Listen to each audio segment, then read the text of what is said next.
Gracias por escuchar este mensaje de Comunidad de Fe Cancún.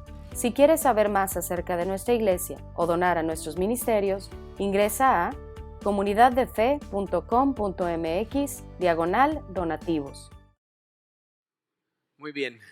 Bueno, estamos atravesando por esta serie, si nos has estado siguiendo en las últimas 8 semanas, que titulamos La vida espiritual.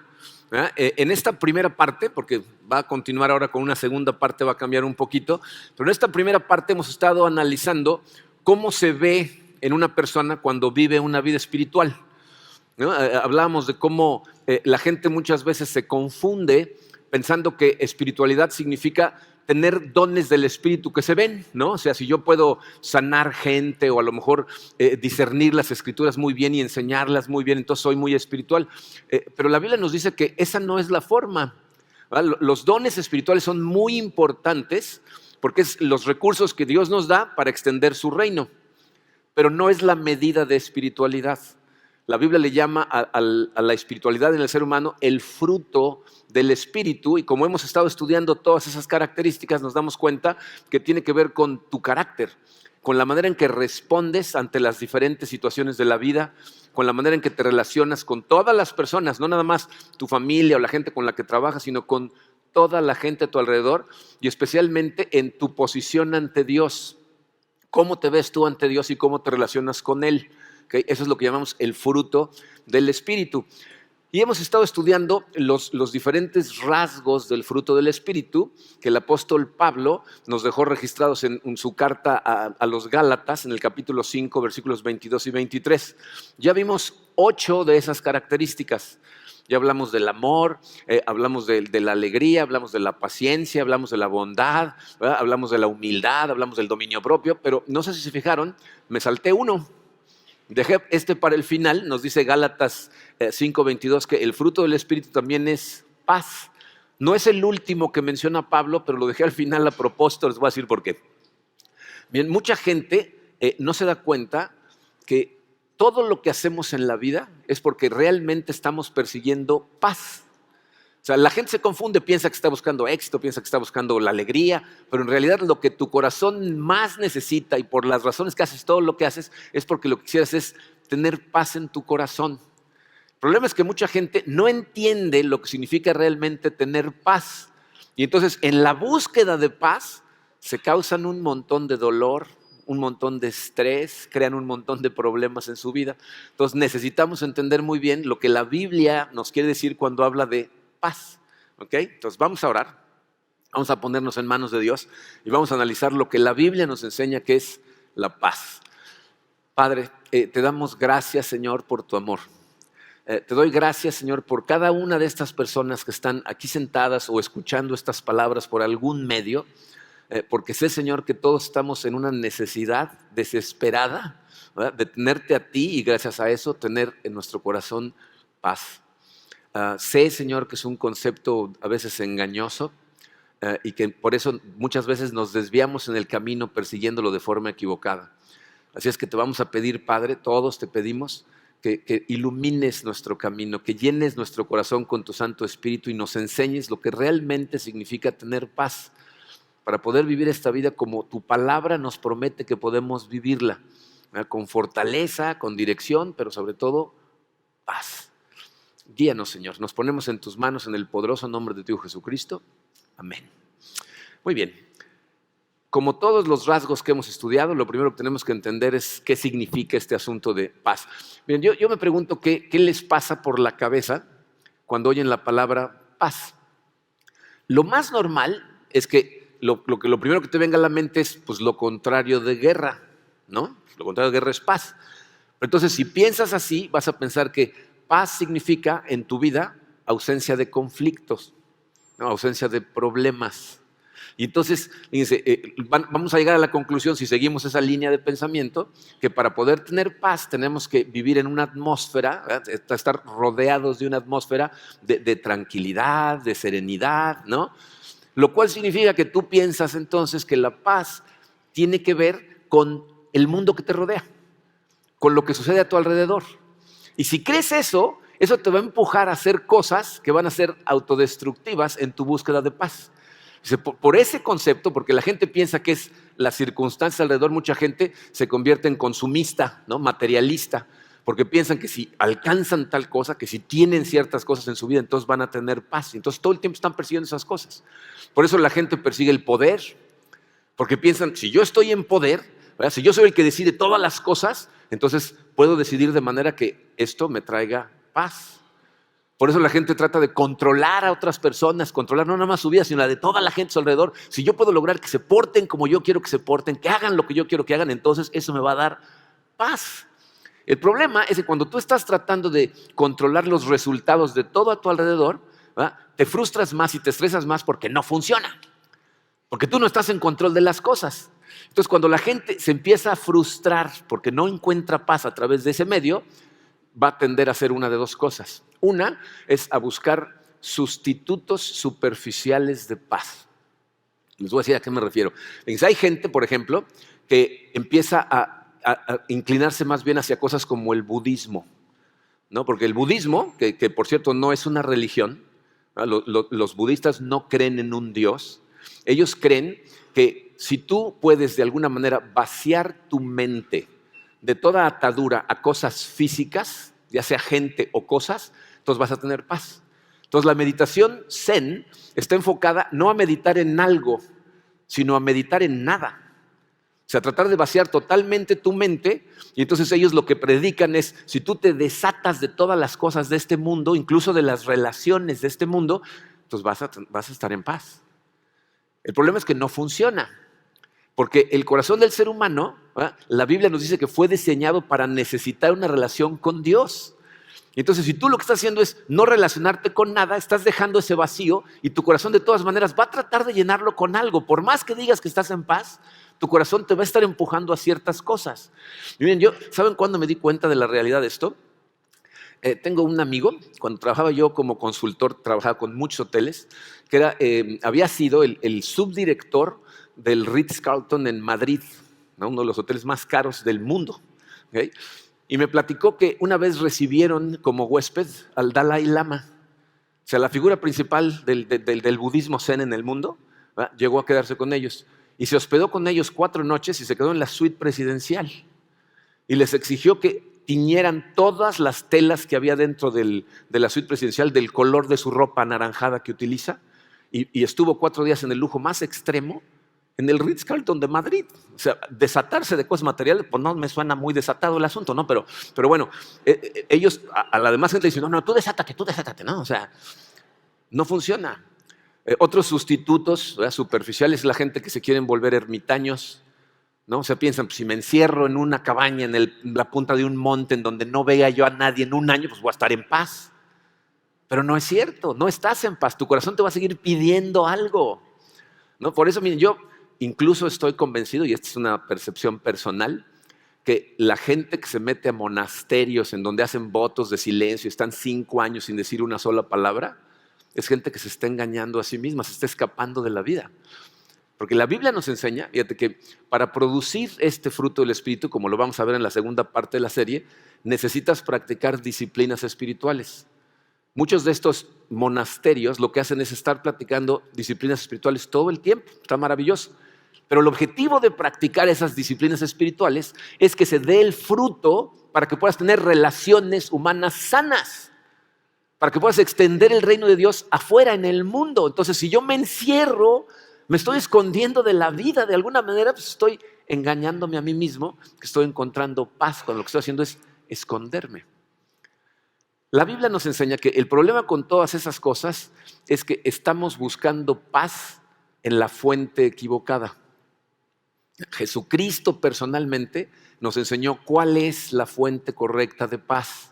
Miren, estas palabras que les voy a leer en un momento están en el Evangelio de Juan, capítulo 14, versículos 25 al 27. Para que entiendan el contexto de estas palabras, muchas veces la gente no se da cuenta de esto porque parece que está muy lejos el capítulo 14 de la muerte de Cristo, que pasa muchos capítulos después.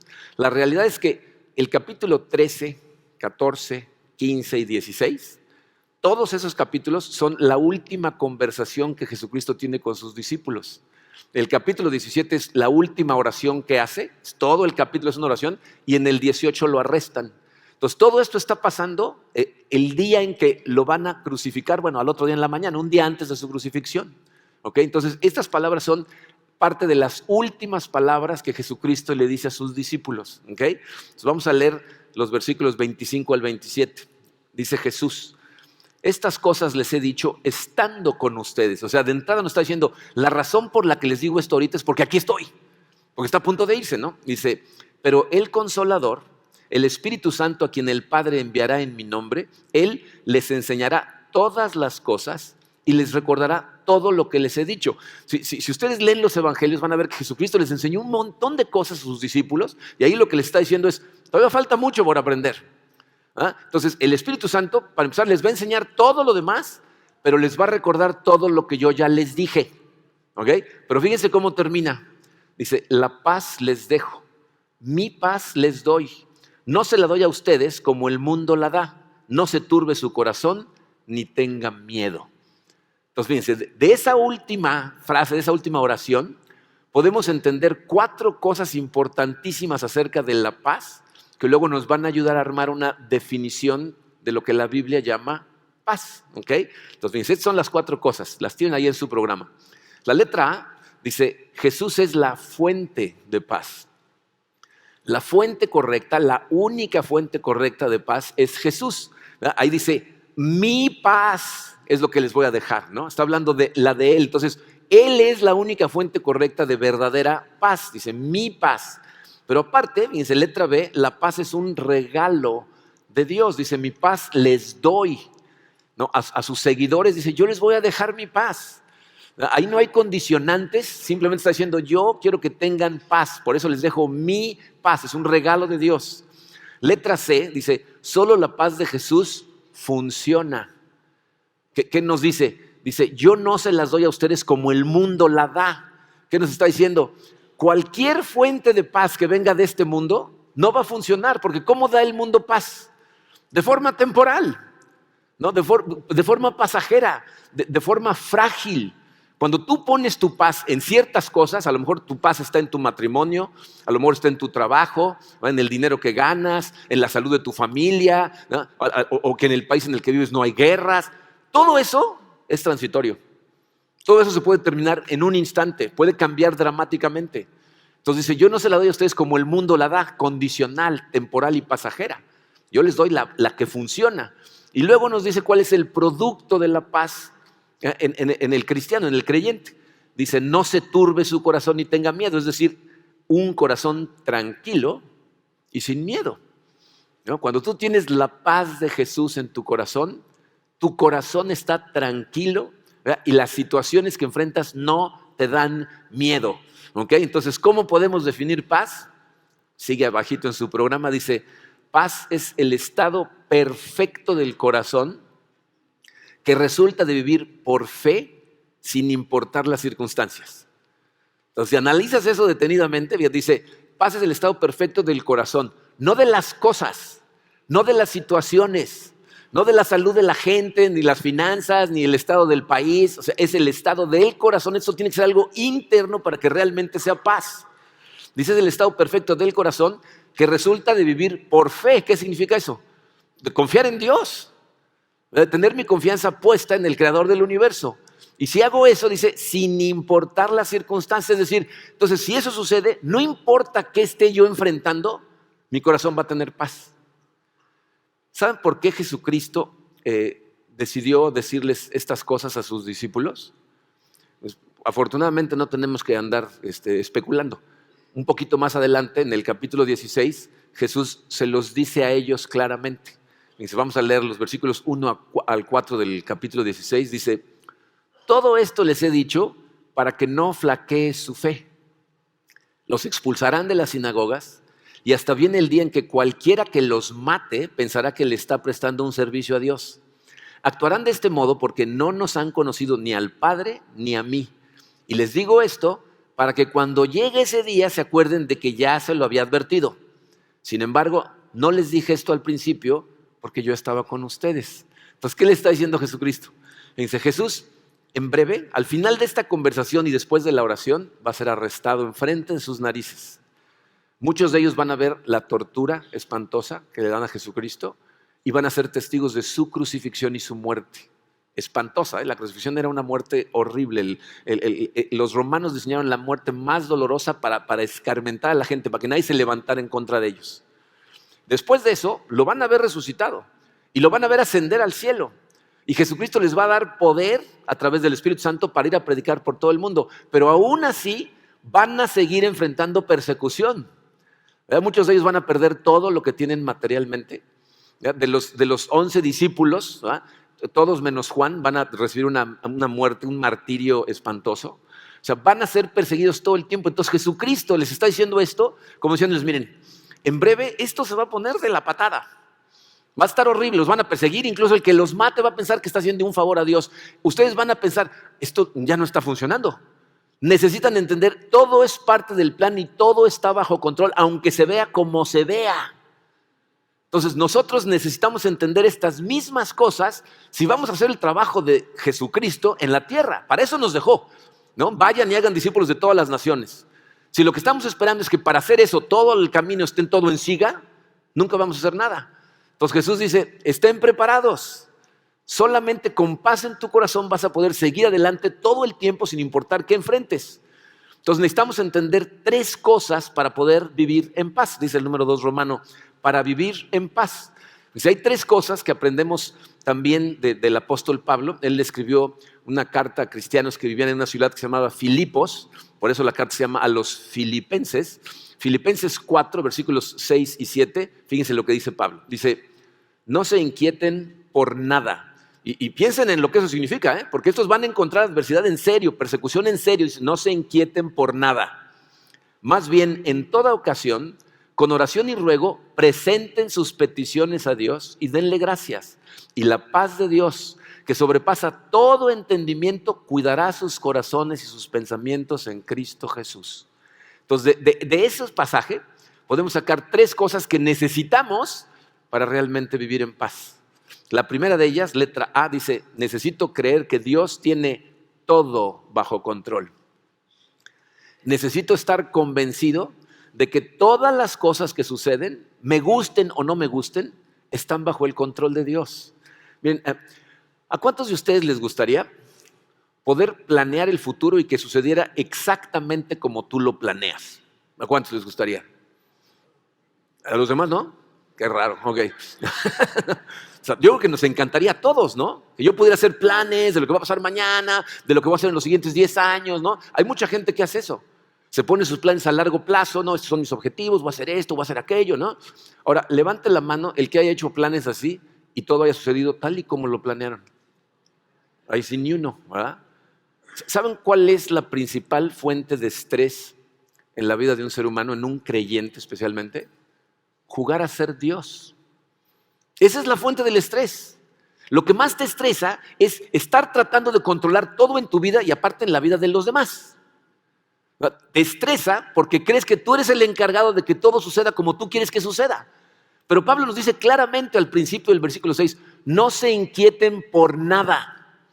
O sea, no te inquietes. ¿Por qué? Porque el creador del universo es el que está en control. O sea, si tú no crees que Dios realmente está en control, ¿quién crees tú que piensas que es el que está a cargo de todo? Tú. O sea, piensas que todo lo que va a suceder es lo que tú hagas, depende de lo que tú controles. Y entonces, pues te estás estresando porque quieres controlar todo. Desde hace muchos años, escuché a Rick Warren, el pastor de la iglesia Saddleback en California, decir una frase. Cuando la dijo, me dio así como un cachetadón, pero cuando me puse a analizarla dije, pues sí, tiene razón. Dijo, cada vez que un cristiano se estresa, está demostrando su falta de fe. Yo dije, pácatelas, ¿no? Casi me tira del sillón, ¿no? Porque pues, muchos vivimos estresados, ¿no? Y cuando me puse a pensar en esto, dije, pues tiene toda la razón. Porque si yo no creo que Él está en control, entonces quiero controlarlo todo yo. Fíjate, el estrés en la vida de un cristiano es estar tratando de controlar cosas que Dios no te diseñó para controlar.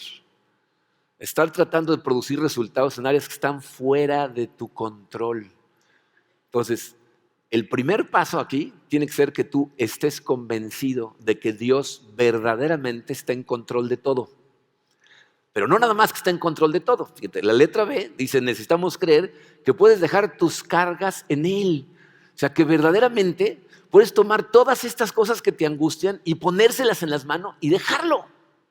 ¿No? Soltárselas verdaderamente. Pero no es lo que hacemos. Vamos a hacer una encuesta. Levanta la mano si tú realmente crees que Dios existe. ¿Crees en Dios? ¿Crees que ahí está Dios? Ok. Ahora, déjala levantada si crees que le puedes pasar tus cargas. ¿No? ¿Crees que le puedes dejar tus cargas? Sí. Ahora, déjala levantada si el mes pasado estuviste preocupado. La semana pasada, hoy en la mañana, ¿no? O sea, ¿no? O sea, creemos en Dios, creemos que le podemos dejar nuestras cargas, pero de todas maneras estamos angustiados todo el tiempo. ¿Sabes por qué es eso? Porque no le pasas tus cargas, se las platicas. ¿No? Señor, tengo esto y esto. Y te vas con tu carga, ¿no? O sea, la sigues cargando tú y la prueba está, le estás dando vueltas y no te puedes dormir. Y si te despiertas a medianoche te quedas despierto 2 horas, ¿no? ¿Por qué? Porque nada más le cuentas las cargas, pero no crees que se las puedes pasar y decirle, Señor, tienes un problemón, ¿no? Yo me voy a ir a dormir, ¿no? Tú me dijiste que te pasara mis cargas, ¿no? Fíjense, esa segunda parte del versículo 6, el 6b, dice, con oración y ruego, presenten sus peticiones a Dios. O sea, si tú crees en Dios y sigues preocupado, fíjate, una de dos, o no crees que está en control o no crees que tiene la capacidad de llevar tus cargas. Es decir, no confías en Él. ¿Cómo le vas a pasar las cosas si no confías en que puede? Necesitas creer esas cosas. Entonces, Él está en total control y aparte está al pendiente de ti y puede llevar tus cargas. ¿Ok? Entonces, esas dos cosas son vitales para que empieces a tener paz. Pero te voy a decir cuál es la que cierra el ciclo, la letra C. Necesitamos aprender a contar nuestras bendiciones. Tienes que estar todo el tiempo buscando a tu alrededor, viendo todo lo que Dios hace por ti, para ti, la cantidad de bendiciones que tienes. Porque lo que yo he aprendido en mi vida es que cuando haces eso, tienes poco tiempo para estar concentrado en otras cosas. Desde el final del versículo 6 dice, y denle gracias. ¿Cómo le damos gracias a Dios? O sea, ¿qué hace que tu corazón quiera estar agradecido? Pues cuando eres consciente de la cantidad de bendiciones que tienes alrededor, te enfocas en ellas y entonces puedes vivir con tranquilidad en tu corazón, aunque haya cosas preocupantes, ¿no? Miren, yo estas cosas las aprendí desde muy chiquito, porque la verdad es que mi papá era una persona muy especial en ese sentido. Nosotros éramos 6 hijos, 3 hombres y 3 mujeres, y mis papás, nosotros éramos un montón. Mi papá tuvo buenos trabajos durante ciertas etapas de su vida, ganaba muy bien, pero él decía que lo mejor que nos podía dejar era una buena educación. Y entonces siempre nos puso en las mejores escuelas que podía pagar. Entonces apenas teníamos lo suficiente para estar bien, ¿no? Pero no teníamos de más. Y luego cuando vinieron las vacas flacas, ¿verdad? De repente perdió uno de esos trabajos y no encontraba trabajo. Entonces entró a trabajar a 2 trabajos. Trabajaba en la mañana en un lugar, en la tarde en otro lugar. Y como no tenía para seguir pagando las cosas, vendió su coche. Mi mamá tenía su coche, pero él no. Entonces él iba en camión todos los días, se levantaba tempranísimo para irse en camión, ¿verdad? Trabajaba, no regresaba a la casa, iba al otro trabajo y luego regresaba en camión y llegaba en la noche. Y una cosa que para mí es admirable es que pasamos etapas como esa de verdad vacas flacas y nosotros nunca nos dimos cuenta. Porque mi papá no nos pasaba estrés en lo más mínimo. Al revés, llegaba a la casa y siempre llegaba a contarnos historias y chistes y cosas y se expresaba de las cosas de una manera. ¿Sabe? Él andaba en Delfín. ¿Todos saben lo que era el Delfín? El camión allá en la Ciudad de México. ¿Saben cómo le decía el Delfín? Su limusina, ¿no? Entonces decía, hoy me subí a mi limusina. Y nosotros, ay, a tu limusina. Sí, iba en mi limusina. ¿Y qué creen? ¿No? Y nos contaba historias todos. ¿Qué pasó, papá? Y divertidísimos. Y después, años después, ya como adultos, platicando con ellos nos empezaron a abrir los ojos a la cantidad de realmente estrés económico que había en la casa. Pero él se enfocaba siempre en las cosas positivas, entonces no le pasaba estrés a nadie. Miren, esta vida depende de en qué te enfocas, fíjate. Una señora que se llama Catherine Marshall escribió un libro, se llama Tocando el Corazón de Dios. Y en ese libro cuenta una anécdota que a mí me impactó muchísimo. Dice que está en una ciudad en Estados Unidos abordando un vuelo que va hacia Cleveland, ¿okay? Y en el momento en que despega el avión, ella voltea por un lado del avión y por la ventana ve que el sol se está poniendo, ¿no? Está a punto de meterse. Entonces, una de esas puestas de sol, dice, hermosas, unos colores impresionantes, ¿no? Dice, pero de pronto volteo al otro lado del avión y del otro lado oscuridad total. Dice, así hasta me dio miedo del oscuro que se veía del otro lado, ¿no? Y entonces dice que en ese momento cerró sus ojos y se puso a orar. Y entonces Dios le habló y le dijo, mira, este vuelo es como tu vida. Si tú volteas, escoges voltear hacia este lado, pues vas a ver la luz, vas a ver lo hermoso de lo que hay en el mundo. O puedes escoger voltear al otro lado y ver lo que te causa temor. ¿Cómo te vas a sentir en el viaje? Depende de qué lado voltees, pero el destino es el mismo. Vas a llegar a Cleveland. ¿Cómo vas a sentirte en el viaje? Depende de qué lado volteas a ver. Dice, esa es una analogía de la vida. En tu vida, tú tienes dos opciones.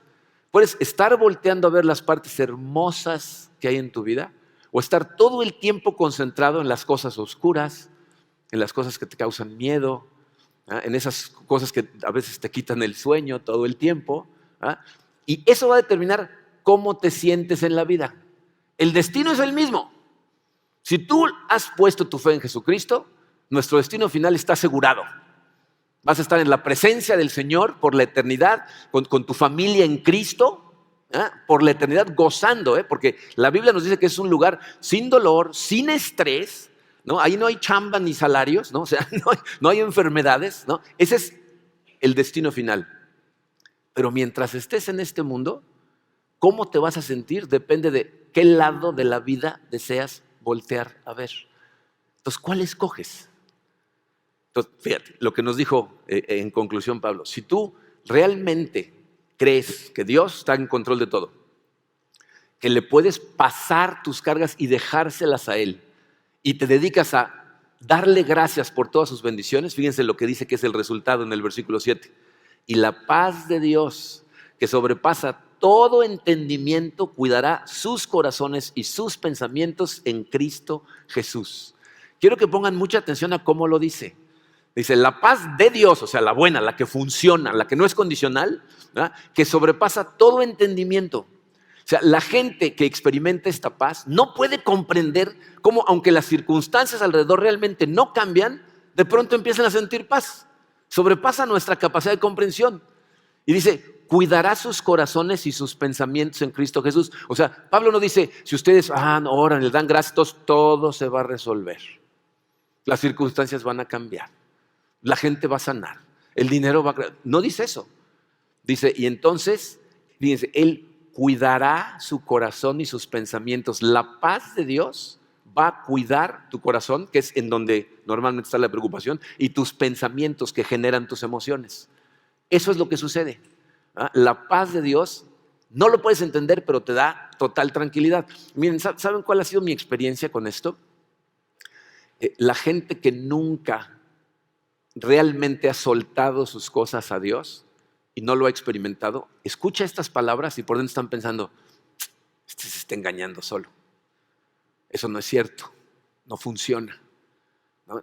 Y tampoco funciona preocuparse, ¿no? Porque nada cambia, pero no me creen. Por eso es muy importante que escuchemos estas palabras de gente que lo experimenta y no nada más que lo escuchen de mí. Entonces el día de hoy les traemos un testimonio de una persona como ustedes, que es miembro de esta iglesia, para que les platique un poquito de su vida. Escúchenlo. Hola, ¿qué tal? Soy Verónica y quiero platicarles un poquito de mi vida, lo que ha sido de mi vida de hace un año para acá. Mi esposo se quedó sin trabajo durante varios meses, 6, 7 meses. Y nosotros teníamos compromisos económicos con bancos, tarjetas de crédito, tiendas departamentales. Y hubo un momento en que ya no pudimos continuar pagando esas tarjetas. Obviamente porque no había el dinero para pagar, para solventar. Hubo un momento en que las llamadas empezaron a llegar a mi celular constantes, no me dejaban ni un solo momento. Y bueno, yo con la preocupación me tronaba los dedos, no sabía qué hacer, no sabía. Después de un tiempo llegué a Comunidad de Fe. A los 3, 4 veces que yo vine, invité a mi esposo, le gustó también, nos empezamos a congregar a la iglesia. Esto tiene aproximadamente como un año. Y también quiero comentarles que con mi esposo, cuando empezamos a congregarnos, veníamos de un problema fuerte en nuestro matrimonio. De hecho, yo ya estaba pensando en la separación. Para mí ya no había vuelta de hoja. Pero Dios es tan maravilloso, tan hermoso, es todo bueno, que Él nos trajo aquí a Comunidad de Fe, ¿sí? Y empieza, como a los 2 meses de que nosotros llegamos, empieza la serie de matrimonios. Puedo decirles que la vida nos empezó a cambiar. Con todo el amor les puedo decir que realmente cambia, que Dios nos escucha. Empecé con grupos pequeños, en Celebremos, empezamos aquí en la iglesia con el de finanzas. Yo dije, pero ¿cómo finanzas si no tengo el dinero para pagar? Pero bueno, ¿no? Estaba yo en esos cursos junto con mi esposo, todo lo hago junto con él. Y empecé a orar y le entregué a mi Padre Celestial ese control, ese control de las finanzas, del dinero, del que no había. Y puedo prometerles que yo empecé a dormir como un bebé. Estaban las cuentas, estaban las llamadas, yo no contestaba, pero yo dormía como si no debiera un peso, y debía varios pesos. Y gloria a Dios, estoy con mi esposo, estamos más enamorados que nunca, felices, con todos los problemas, porque tenemos problemas, ¿sí? Pero no importa los problemas que tú tengas, si tú tienes fe, si tú crees en Él, ha respondido nuestras oraciones, ¿sí? Gracias a Dios mi esposo tiene trabajo, estamos saliendo adelante, estamos pagando las deudas, ya son menos. De todas las que teníamos, puedo decir que tenemos 2 deudas, que dentro de poco, un mes, yo creo a lo mucho, estamos solucionando. Y bueno, eso es cuando uno entrega, cuando uno verdaderamente tiene fe. Deseo de verdad que se acerquen, que vean los grupos pequeños, el grupo de Celebremos, que vengan a la congregación, que se acerquen a nosotros. Muchas gracias. Gloria a Dios, ¿va? Bien, una de las frases más recurrentes que escuchamos cuando platicamos con gente que nos quiere dar su testimonio, porque cuando preguntamos acerca de gente que quisiera dar este tipo de testimonio, la verdad es que salieron muchos testimonios, y una de esas frases recurrentes es eso que dijo. Dijo, yo no entendía por qué de pronto ya podía dormir como un bebé. No sé si se refería a despertarse cada 2 horas llorando o a dormir bien, ¿no? Pero creo que se refería a que durmió muy bien toda la noche. Porque la verdad es incomprensible cómo te atacan, ¿no? O sea, tenemos tan malos hábitos de preocupación que cuando te das cuenta ya te estás preocupando, pero si en ese momento recuerdas estas cosas, te acuerdas, no, Dios está en control. O sea, le puedo pasar mis cargas, verdaderamente estoy lleno de bendiciones. Te da paz, te da su paz. Y hasta que no lo intentes, no vas a ver qué real es todo esto. Miren, para concluir con esta primera parte, porque todavía faltan todas las disciplinas espirituales, me dice, quiero que se den cuenta de lo que Dios está tratando de hacer en la vida de cada uno de nosotros a través de enseñarnos todas estas cosas acerca del fruto del Espíritu. Dios lo que está tratando de hacer, y este es un tema recurrente en la Biblia, es llevarte a casa. Y ese concepto, fíjense, para mí, el día que se me hizo muy claro es pensando en mis propias experiencias, ¿no? Pues que son las únicas que realmente les puedo platicar. Yo trabajé como consultor empresarial durante muchos años antes de abrir la iglesia.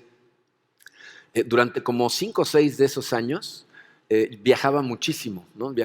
Estaba fuera de mi casa entre 2 y media semanas cada mes, ¿no? Entonces andaba viajando, no nada más en México, en el Caribe, en Sudamérica, a veces iba a Europa.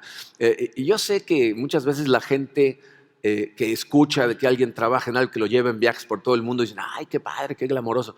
La verdad es que los que trabajan viajando saben que después de cierto tiempo ya no tiene nada de glamoroso y es trabajo, ¿no? Y aparte es todavía más cansado, porque cuando estás aquí, pues regresas a tu casa todos los días, ¿no? Pero cuando estás allá, estás solo.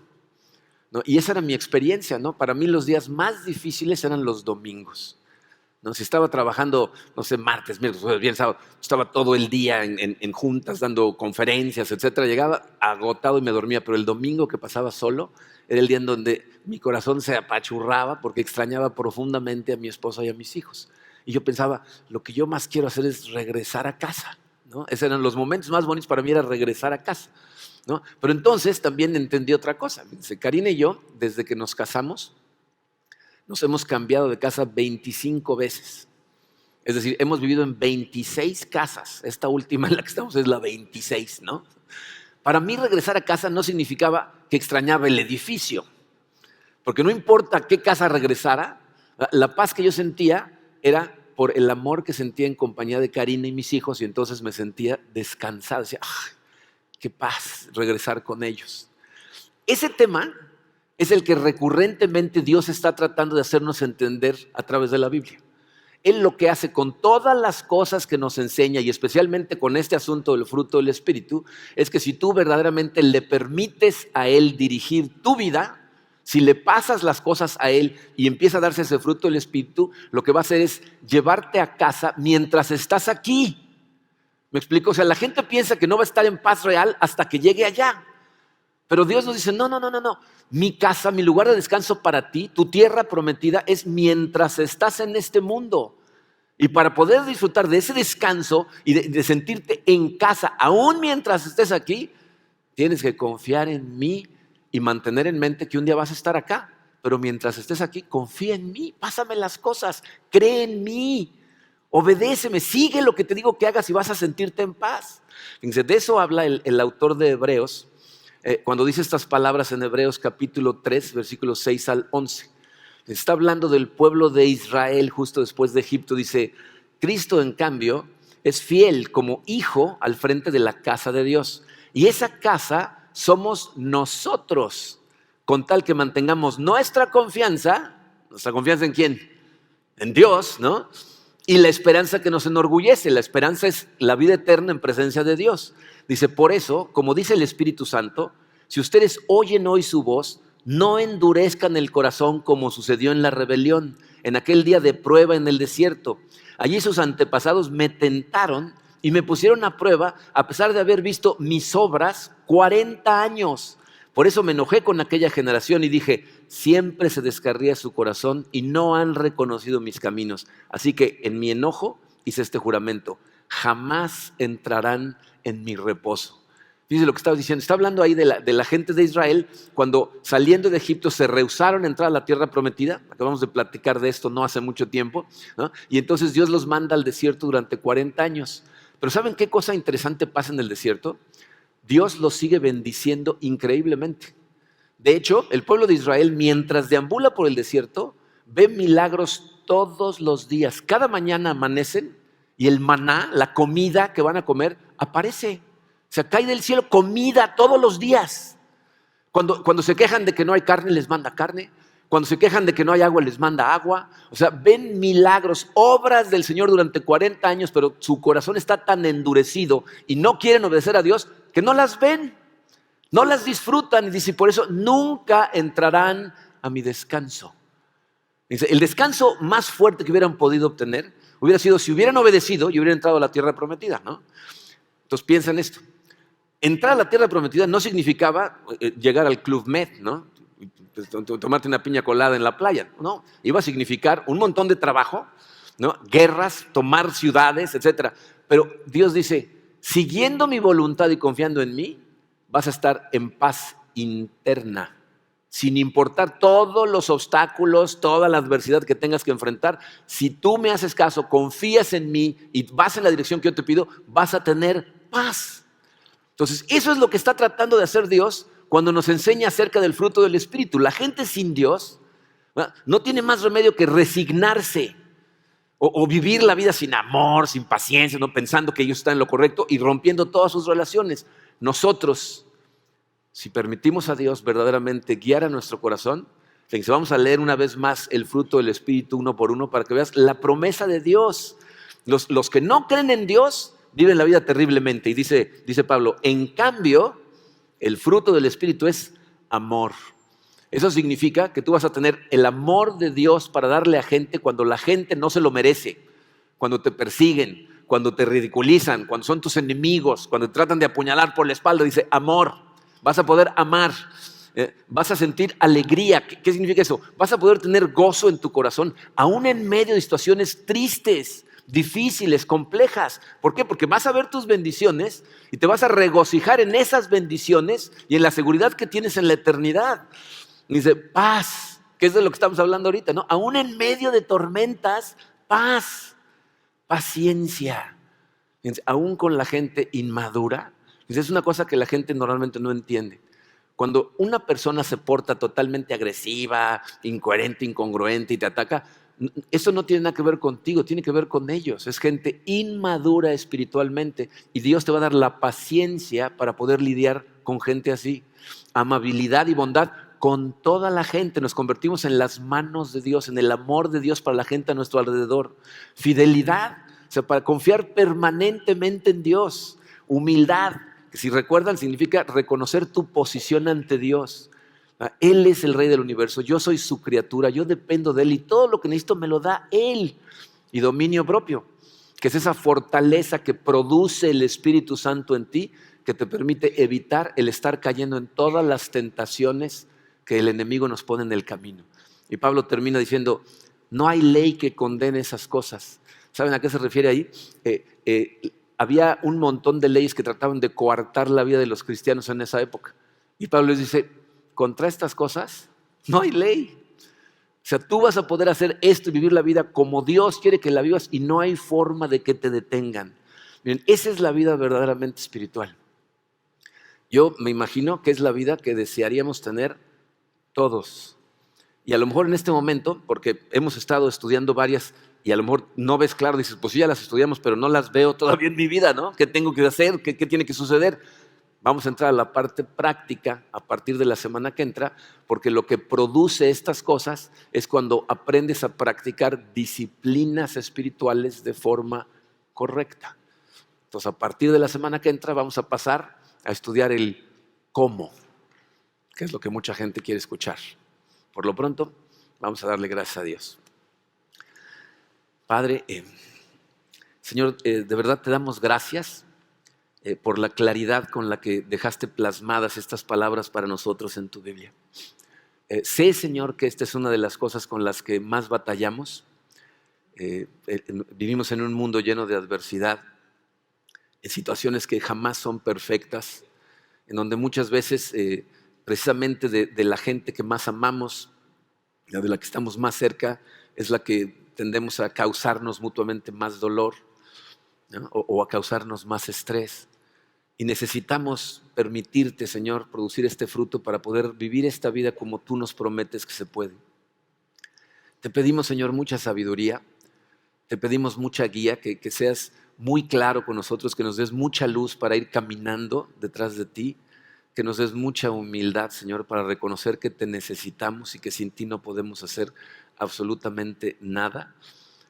Y pedirte, Señor, que abras nuestros ojos, que nos dejes ver cómo todas estas cosas son tan reales, que aunque el mundo espiritual es uno que nos cuesta trabajo porque no podemos tocarlo, no podemos verlo, que recordemos que es el real, Señor.